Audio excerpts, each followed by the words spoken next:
నెహెమ్యా గ్రంథము 4వ అధ్యాయము. మేము గోడ కట్టుచున్న సమాచారము విని సన్బల్లటు మిగుల కోపగించి రౌద్రుడై యూదులను ఎగతాళి చేసి షోమ్రోను దండువారి ఎదుటను తన స్నేహితుల ఎదుటను ఇట్లనెను: దుర్బలులైన ఈ యూదులు ఏమి చేయుదురు? తమంతట తామే ఈ పని ముగింతురా? బలులు అర్పించి బలపరుచుకొందురా? ఒక దినమందే ముగింతురా? కాల్చబడిన చెత్తను, కుప్పలుగా పడిన రాళ్లను మరలా బలమైనవిగా చేయుదురా?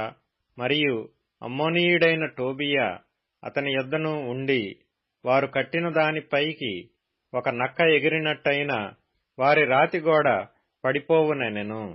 మా దేవా, ఆలకించుము. మేము తిరస్కారము నొందిన వారము. వారి నింద వారి తలల మీదికి వచ్చునట్లు చేసి వారు చెరపట్టబడిన వారై వారు నివసించు దేశములోనే వారిని దోపునకు అప్పగించుము. వారు కట్టువారిని బట్టి నీకు కోపము పుట్టించి ఉండిరి గనుక వారి దోషమును పరిహరింపకుము. నీ ఎదుట వారి పాపమును తుడిచివేయకుము. అయినను పనిచేయుటకు జనులకు మనస్సు కలిగియుండెను గనుక మేము గోడను కట్టుచుంటుమి. అది సగము ఎత్తు కట్టబడియుండెను. సన్బల్లటును, టోబియాయును, అరబీయులను, అమ్మోనీయులను, అష్డోదీయులను యెరూషలేము యొక్క గోడలు కట్టబడిననియు బీటలన్నీయు కప్పబడిననియు వినినప్పుడు మిగుల కోపబడి యెరూషలేము మీదికి యుద్ధమునకు వచ్చి పని ఆటంకపరచవలనని వారందరూ కట్టుకట్టి మమ్మను కలతపరచగా మేము మా దేవునికి ప్రార్థన చేసి వారి భయము చేత రాత్రింబగళ్లు కావలి ఇంచితిమి. అప్పుడు యూదావారు బరువులు మోయు వారి బలము తగ్గిపోయెను. ఉన్న చెత్త విస్తారము గోడ కట్టలేమని చెప్పగా మా విరోధులను వారు తెలుసుకొనకుండను చూడకుండను మనము వారి మధ్యకు చొరబడి వారిని చంపి పని ఆటంకపరచుదమనిరి.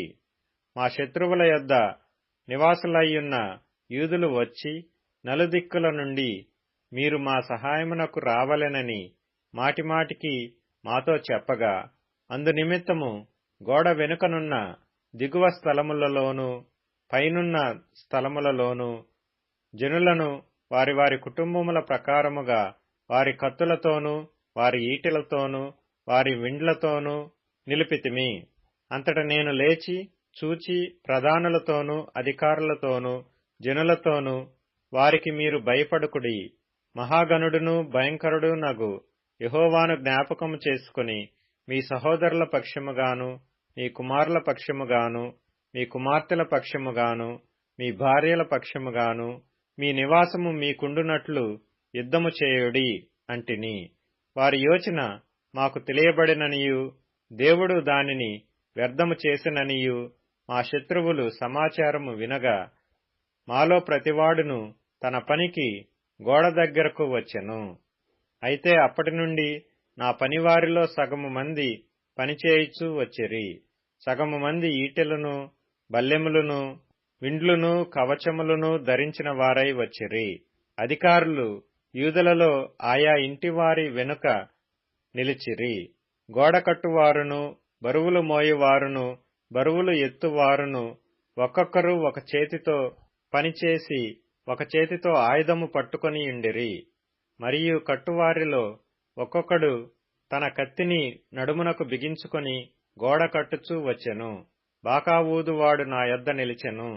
అప్పుడు నేను ప్రధానులతోనూ అధికారులతోనూ మిగిలిన వారితోనూ ఇట్లంటిని: పని మిక్కిలి గొప్పది. మనము గోడ మీద ఒకరొకరికి చాలా ఎడముగా ఉన్నాము గనుక ఏ స్థలములో మీకు బాకానాదము వినబడునో అక్కడికి మా దగ్గరకు రండి. మన దేవుడు మన పక్షముగా యుద్ధము చేయును. ఆ ప్రకారము మేము పనియందు ప్రయాసపడితిమి.